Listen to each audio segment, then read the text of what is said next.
Hello and welcome to outright. Russia इस दुनिया का सबसे ज़्यादा सैंक्शनड कंट्री है। कुल मिलाकर 18,772 सैंक्शंस रशिया पर लगे हुए हैं। लगाने वाला कौन है? वेस्ट है, यूएस और यूरोप प्राइमरीली।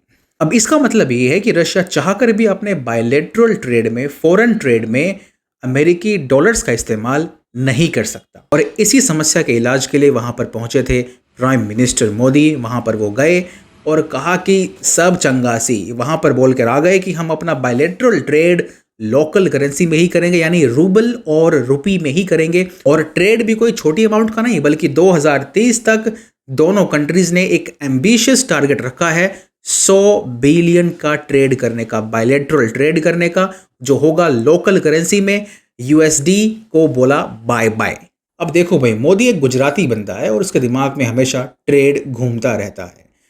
जब हम इंडिया और रशिया के बीच में लोकल करेंसी के ट्रेड की बात करते हैं तो इसमें इंडिया का डबल फायदा, डबल मुनाफा होने वाला है। अब जब इंडिया रशिया से बायलैटरल ट्रेड लोकल करेंसी में करेगा, यानी हम उनसे गैस खरीदेंगे, ऑयल खरीदेंगे और उनको रुपीस में पेमेंट करेंगे, तो रशिया के पास एक प्रॉब्लम आएगी कि भाई इतने सारे रुपए का वो क्या करेगा।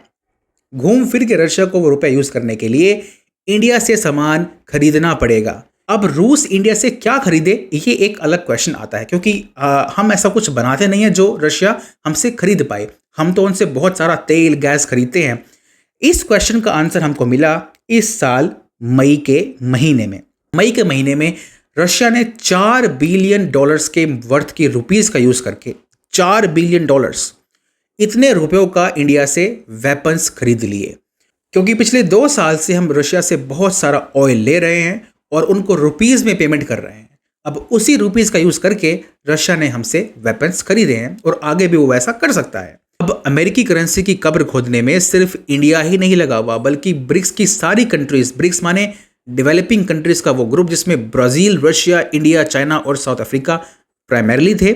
और अब वो ब्रिक्स ग्रुप एक्सपेंड भी हो गया है। यहाँ पे अब ईरान, इजिप्ट, इथियोपिया और यूएई भी इस ग्रुप का मेंबर बन गए हैं। अब जो ये ब्रिक्स ग्रुप है, ये 3 तरीकों का इस्तेमाल करके अमेरिकी करेंसी को अबैंडन करने में लगा हुआ है।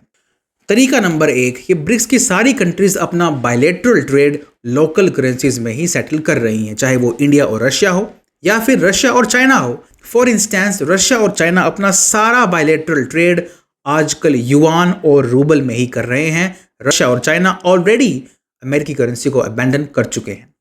इसके साथ साथ चाइना और इंडिया अफ्रीका में जाकर साउथ ईस्ट एशिया में भी अपनी अपनी लोकल करेंसीज को प्रमोट कर रहे हैं ताकि डॉलर को हम बाय बाय बोल सकें।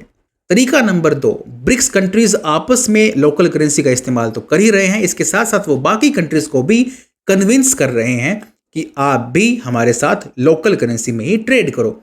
फॉर एग्जाम्पल, सऊदी अरेबिया ने रिसेंटली कहा कि हम पेट्रो युआन को एक्सेप्ट करेंगे ऑफिशियली। पेट्रो युआन मतलब पेट्रोल के बदले वो अब युआन को एक्सेप्ट कर सकता है एज पेमेंट। इससे पहले वो सिर्फ पेट्रो डॉलर्स को ही इस्तेमाल करता था, यानी कि अमेरिकी करेंसी को यूज करता था पेट्रोल बेचने के लिए, लेकिन अब वो युआन को भी एक्सेप्ट करता है। तो बाकी कंट्रीज भी इससे कन्विंस हो रही हैं कि वो कैसे अमेरिकी करेंसी को डिच करें। तीसरा तरीका जो है वो सबसे इफेक्टिव है और लेकिन सबसे लंबा रास्ता उसी का है एक्चुअली।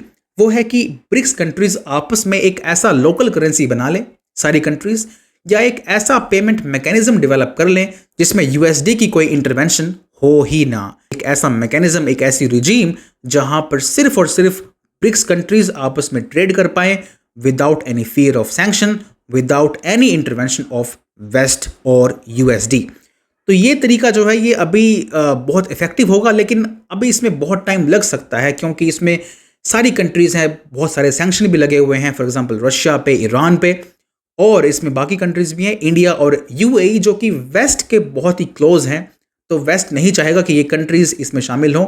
तो ये कंट्रीज भी अपने इंटरेस्ट को सिक्योर करने के लिए अभी एकदम से ब्रिक्स का करेंसी का ऐलान नहीं करेंगी। तो ये भी एक बड़ा इफेक्टिव वे हो सकता है यूएसडी की डोमिनेंस को खत्म करने का। तो यूएसडी वर्सेस अदर करेंसीज, ये जो बैटल है ना, ये बहुत ही बड़ी बैटल है और ये कुछ 5-10 साल की बैटल नहीं है, ये आने वाले 25, 30, 40 सालों की बैटल होने वाली है।